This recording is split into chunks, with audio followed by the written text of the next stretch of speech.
Hello everyone.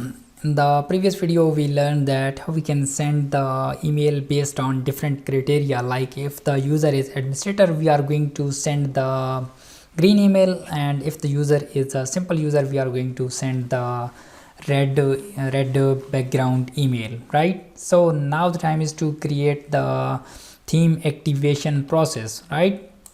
So let's go to the home page where I added a simple form with the simple one heading, right?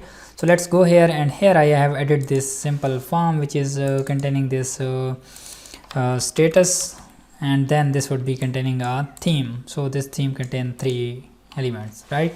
So now the time is to create the method, and then this one is a method for post, and then what would be the action. So let's create the new route. So I did not created it route, so I'm going to make this theme dot activation. Okay, so let's go to the route file, and here let's create this route, right? So for now we are sending this email through this one, right?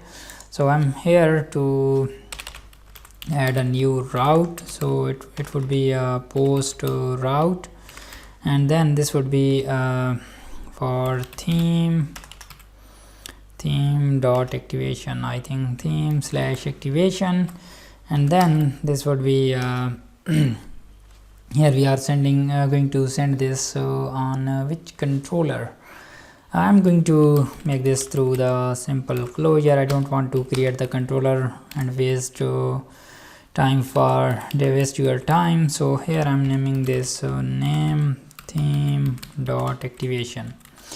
Okay, let's go here and check that. Yes, it's a theme dot activation, and here I'm going to receive my all of the request, right? So let me pass this request to object at the bracket here. It's a request. Okay, so now let's get refresh and select some value and submit it. So it's going to fail because we did not add the CSRF token, right? CSRF token. So let's go back, give it a refresh. Okay, it's a theme, submit, and we are going to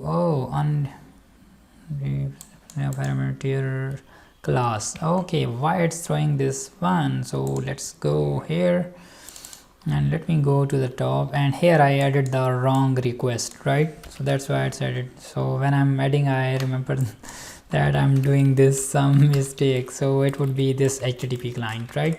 So let's get refresh, and yes, now we are receiving the status and theme. So we want to store this into the database. So first we need to create a migration for this one. So I'm going to create a theme model, and then with the migration, so it would be a make model name of theme with the migration. Okay, let's go to the migration file, and this one is creating, right? So here we need to add the what's the properties of this theme. So first we need to add the name, right? So we are going to add the theme name, and then we are going to add the status. So this would be a boolean value, so this would be a status, or you can say that is active or stuff like that. So default it would be false.